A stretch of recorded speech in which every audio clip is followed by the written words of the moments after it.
Greetings, gentlemen and ladies. I am the Crypto Game Snob, and in today's video, well, I've been playing around with some of the new cards. I think some of these are really fun in nature, especially the Sage of Renewal. So check this out. I did a video on this a little while ago. This card actually went up like 2,500% in value. It's from 2 or 3 cents to 50 cents. So it's not exactly worth $1 million yet, but hey.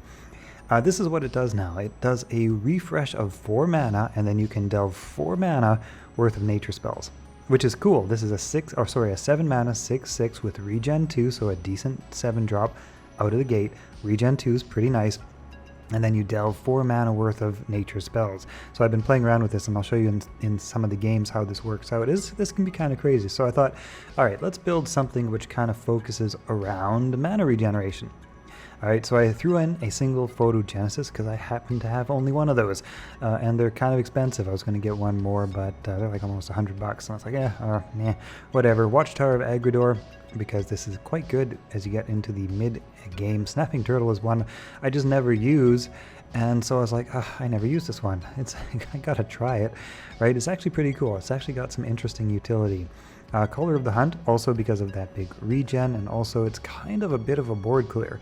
So you drop this down, you've got a nice big 5/5 stat creature on the board with regen 3, which is sweet, and it also gives each of your creatures, after this creature attacks, deal 2 damage to a random enemy creature. So if you got a bunch of small creatures on the board, say for example from Watchtower of Agridor, like you can get 3 vibrant fruits every turn. Each one of these gets a 2 damage, 2 random damage, so it kind of acts as a board clear in some situations. And even if it doesn't, this is a fairly decent card, regen 3, 5/5. Not too bad. Avatar of Nature, because don't leave home without it. Love the Avatar of Nature. This one I think I might swap out the Agridor Protector for something else. I'm not sure yet. It never seems to be that useful when the time comes. But, we have a 3/5 regen 1 front line. In theory, it should be good. Mana Garmer, Moonhound, again, for that regen mana theme. And initially I had some Untamed regrowths in here, but actually I didn't find that I used them all that much. And so instead of the Untamed regrowths, what I've done is really stacked this deck with a lot of 1s. So I have 2 Marshwalkers, 2 Black Jags, so I guess that's a 2. 2 Netherborn Binders, which are a 2/3. They come with the downside, they heal your opponent's god for 3, but that's not really a big deal, because in the early game we're trying to gain momentum, and it doesn't really matter too much. Pyro Shell Beetle, basically the same as a 2/3, except that additional 1 point of damage takes an extra turn, and actually this basically guarantees whatever it hits, it kills eventually, so kind of neat in that regard. So we've also got 2 Pyramid Wardens in here, because that just makes for a powerful early game. We got 2 Black Jags, 2 Underbrush Boars, and I've been playing around with the Blazing Talisman, which seems cool in theory, but it hasn't actually come into play all that much yet. So yeah, anyway, so that's kind of it. Like I say, a whole bunch. We were very 1 and 2 heavy, and then we're quite 6 and 7 heavy. So I'm going to show you how some of these games went. They're fun, they're interesting. Oh, and I nearly forgot, one of the new very interesting changes is that City Planner is now a 7 drop instead of an 8 drop. It only loses 1 point of health from its 8 drop counterpart, and it still summons 2 0/6 ramparts. So basically the Gods Unchained team thought, you know what, let's drop this. We initially thought this would be a good 8 drop, right? But let's make this a 7 drop. So they only removed 1 point of health and damage from it, and said, yeah, no, that's fine. That's fine as a 7 drop. Now, to me, this feels like a very powerful 7 drop. We've basically got better than a Cyclopean Warrior here. It hits harder than a Cyclopean Warrior, and it has more frontline than a Cyclopean Warrior, because it drops 2 0/6 ramparts. These get killed, and this guy still hasn't taken any damage yet. So we basically dropping down, in terms of health, we're dropping down 12, 13, 14, 15, 16, 17, 18, 19, like 20 points. Is that right? Is that 20? No, it's 19 points of health. Yeah, 19 points. We're dropping down 19 points of health. It's crazy when you add it up at a 7 drop. And of course we got a strong 7 attack. So I've got 2 of these City Planners in here to delay the late game if I need to build up my board again, thanks to something like Photogenesis or whatever happens. Sage of Renewal drops a couple spells. One of those could even, no, actually couldn't be Photogenesis, but it could be some very interesting things, as you'll see. Okay, let's get into this. Okay, first up we are going up against death. And like I say, this deck has all sorts of early game low mana cards, so Netherborn Binder is down. Could have dropped a Wild Hog as well, but decided to save the Pip because there was nothing threatening on the board and Deathlight to sit back oftentimes. Blazing Talisman, because, yeah, everything that hits you gets burn on it. And if any of those things die of burn, your creatures get +1 regen, which, you know, could be really good. Your opponent actually has to do that in order for it to work. So, yeah, it's definitely a deterrent. It's definitely a deterrent. So here, he's dropped the, Cursed Obelisk. And the mathematics is actually just right here for Selena's Mark, combined with an Underbrush board to be able to clear that out of the way. Big early game momentum sway here.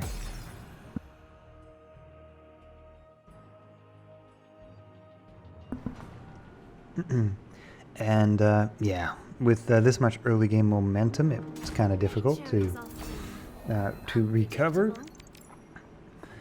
We have, what is it, Stygian Collector? I can't remember what he's called. But yeah, he makes a perfect trade for Underbrush Boar and Selena's Mark. So again, just lots of cards in hand, cards on the board. It's very, very early game tempo, this deck. Like I say, you've got so many good 1-drops, you've got so many good 2-drops.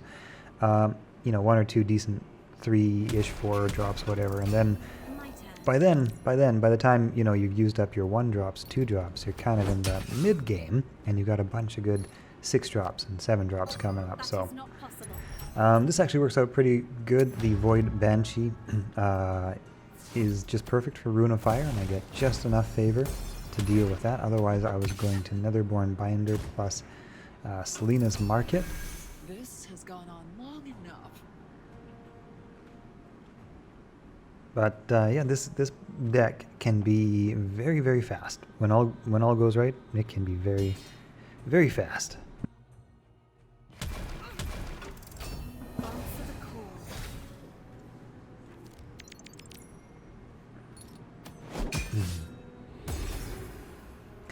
And yeah, at this point, I could throw down a Mana Garmer attack and refresh mana, but honestly, the board is so full of drops that the mana refresh doesn't even have anything.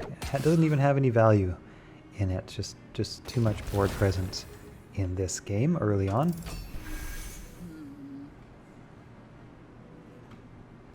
And yeah, I mean, at this point it's pretty much GG. My opponent just passes, and that's it. That's the game. Let's skip on to the next one. Okay, here we are up against Deception. I like Selena's Mark. Selena's Mark is good, especially considering how many 1 and 2 drops are in this deck. A little more Badger action is not really that good, not really that needed. So Selena's Mark is very utility and comes in handy a lot. So, yep, that's what I've been favoring.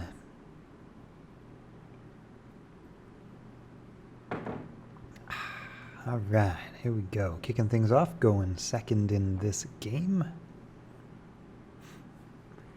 And to get the turn 1 pass. Now, I've got a couple of good options in hand. I've got a bunch of pips, but I decide just to play one and carry on. And that is because next turn I could potentially pip into 3 if I wanted to, drop a few things down. I don't know, the options are open. Everything's good. Everything's fine here.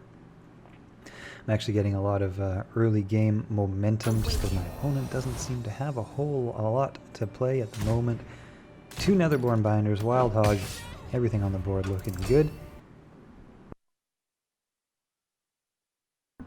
If you don't have Netherborn Binders, you could potentially do something like Trial Spirit or a couple of Pyramid Wardens, and this deck would work about the same. The Netherborn Binders are a Genesis card, of course, and they're a little bit more expensive. I think they're like something like $100 each or something, so they're actually quite expensive. But yeah, they're pretty good, pretty good. They're you know, basically like your Wild Hog, but not confused. And so I started using these in particular with buff decks because early on you need good buff targets. And having a buff confused creature can be very unfortunate sometimes when they go to the wrong place that they, you know, really need to go to the right place for. Yeah, it can be very game swinging in the wrong way sometimes. Early game Pyramid Wardens, very nice. Of course, here could have dropped down a Marsh Walker, but decided just to keep the board very clear. I have the pips to work with, so why not? Now, of course, we are getting a little bit closer to 6 mana. We still got 3 turns, so quite a ways off. But keep in mind that Deception almost always has Rapture Dance in hand. And Rapture Dance is the bane of big wide boards. So you always have to kind of keep that in mind. You want to burst out a bunch of damage. You don't want to play everything and have nothing left to play for when that Rapture Dance inevitably comes down. You know, it can take away your momentum and then leave you with a pretty empty hand, which is, you know, why something like Photogenesis actually really potentially comes in handy here. 4 random mana spells, and you refresh 6 mana, so you basically get 4 random cards for free, and it only costs you 1 mana. Basically, it's kind of a crazy card when you think about it. You don't get to play your big 7-drop, of course, but you get so much value out of it. It's kind of crazy. So this game looks kind of decided here at the moment, but it is not. Stick with me. This is an interesting one. It's got some sway.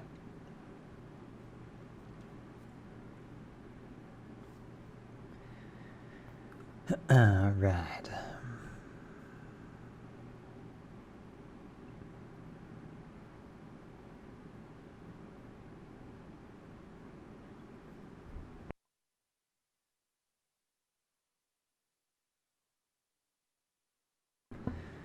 Okay, alright, well, he starts to reestablish some board, a decent amount of board, not too bad. So Color of the Hunt is a little bit early. It's not going to be mana 6 for a while, otherwise Color of the Hunt would have been quite good here with all of those extra bonus 2 damage attacks. So I decided just to go rooting around for another card, see what I get. Sage of Renewal is nice. Love that Sage of Renewal now. I love the artwork for Sage of Renewal, and it's really cool that it's actually a super interesting card now, like really interesting, so unique. I don't think there's another card that's quite like it, which is really cool. Cool to see like really unique cards, especially ones with really good artwork. That's even better. So Rune of Life is nice here on Pyramid Warden, helps to keep it alive a little bit longer, but again, now we are looking at Rapture Dance pretty soon, and so you got to keep that in mind. Be very wary of the Rapture Dance.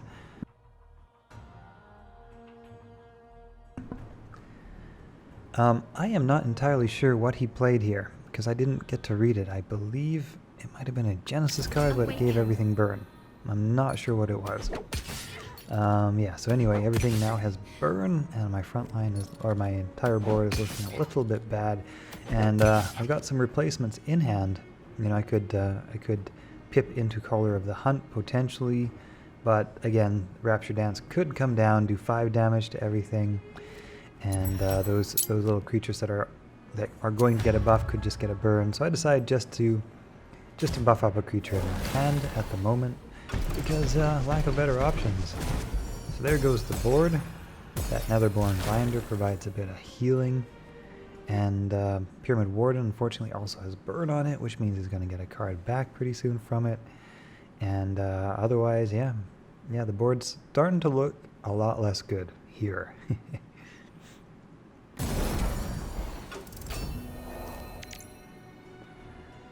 Another Pyramid Warden in hand, and again, mostly what I'm thinking about here is going too wide, being careful not to go too wide, just because, yeah, like I say, Rapture Dance, Pyramid Warden, you know, Color of the Hunt, etc, etc. Color of the Hunt, even if you don't get good buffs out of it, is still a nice, strong, decent card. So could be worse, but yeah, it is definitely more useful when you can buff up a board of creatures. So I decided to just hang on to Color of the Hunt for the moment, throw down a Warden, etc, etc. We are getting near that 7 mana mark with Photogenesis, so I can kind of replenish my hand. Sage of Renewal, of course, also totally helps to replenish my hand full of spells. Lots of good options coming up. Here we, of course, get that Skulky Rogue, or whatever, the Roguey Skulker, whatever he's called. It gives another creature deadly poison. Not the best.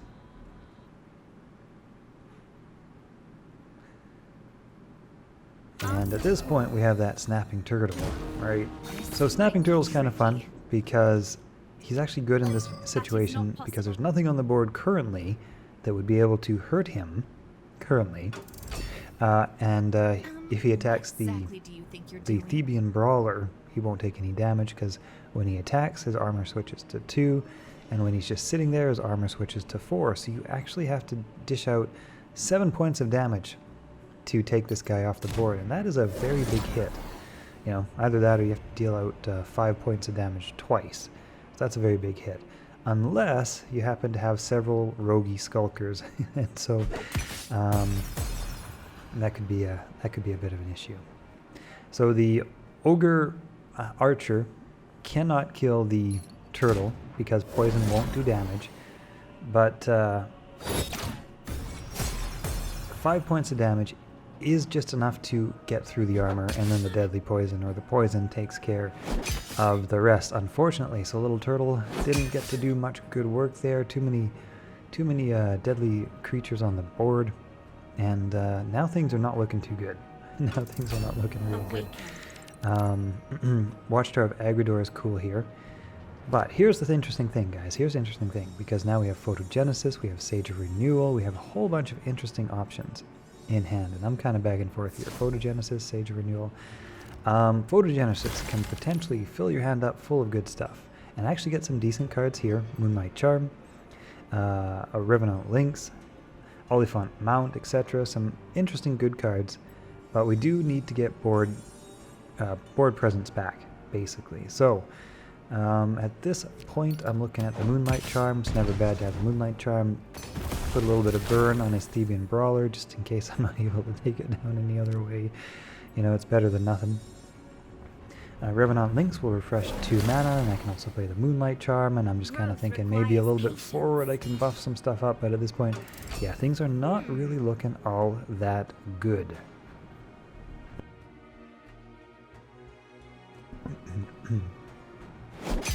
My opponent has, like, say, that deadly creature on the board. Decent front line. 7 mana to work with, all sorts of options. And yeah, there we go. Jinxblade Duelist is a threat, absolutely, on the board.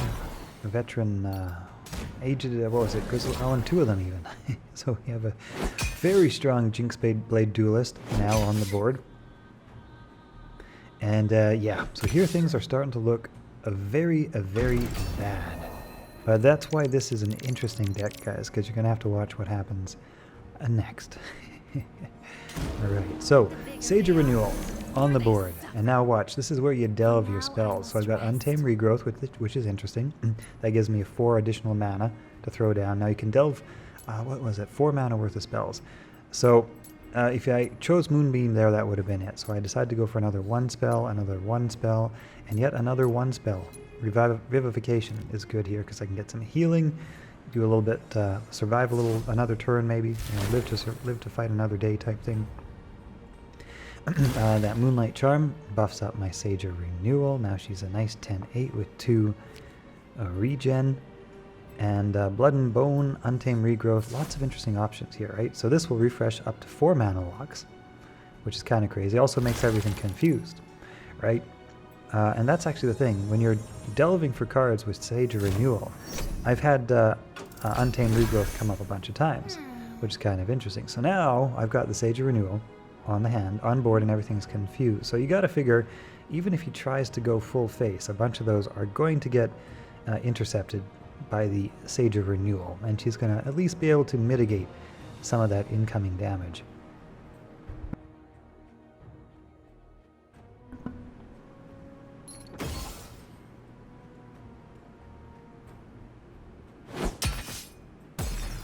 And there goes the Jinxblade Duelist, very strong Jinxblade Duelist, very strong Sage of Renewal. So, don't know if he meant to hit the Sage of Renewal or not there. Probably not, I'm thinking, but who knows, maybe. I have no idea what he was trying to do here, but like I say, that's the power of Untamed Regrowth and confusing all those creatures and having just like one big creature on the board. So in a single turn, things start looking much better all of a sudden. And that watchtower, since it has a backline, is starting to look very, very good as well because, like I say, it can summon up those 3 vibrant fruits.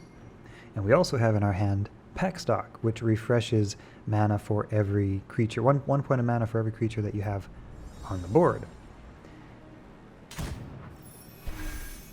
Blood and Bone, I'm hoping, might hit the Shadow of Lethanon here.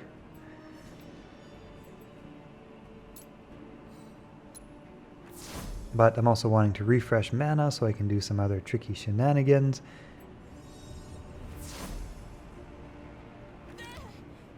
And I kind of make a bit of a mistake here because I actually throw down the Marshwalker and I fill my board 1 too wide. That was not my plan. I was, as you can see, I was like, oh shoot, I filled it 1 too wide. Because I had some other tricky things in mind because I could have refreshed, you know, 5 more mana? Yeah, and done some crazy things after that, right? So unfortunately, I kind of mulliganed myself. But that's okay, because we still have tons of board presence now, tons of Apple Boys, lots of interesting things, and we have a Color of the Hunt in hand, which is also, like I say, you can buff up every card on the table so that it kind of becomes a bit of a board clear. Which is good. Actually, this was a great game for showing off basically all the different interesting things that this deck can do. Well, not quite all of them, but quite a few of the interesting things that this deck can do. And you guys saw it was looking pretty bad there for a while, and it turned around in a really positive way. Oh yeah.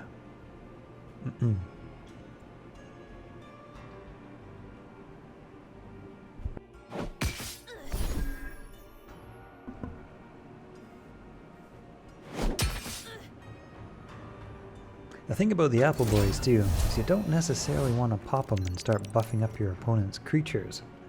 So in terms of having them there as a buff target, they're kind of not a bad option. They're a little bit more sticky than every other cards potentially.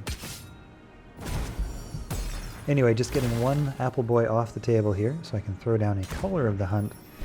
Now the whole goal is to use that 2 point of damage bonus and just start clearing both hidden creatures and everything basically. So that's the goal. And so that's kind of how that looks. Now, here's the interesting thing, because in hand, I've actually got 4 cards on the table. I've got the Pack Stock. I've got just all sorts of craziness, right? Color of the Hunt, Egredore to summon up, like just so many options at this point. I could actually conceivably even drop a 7 Oliphant mount. Anyway, my opponent concedes. Good game, and that's it.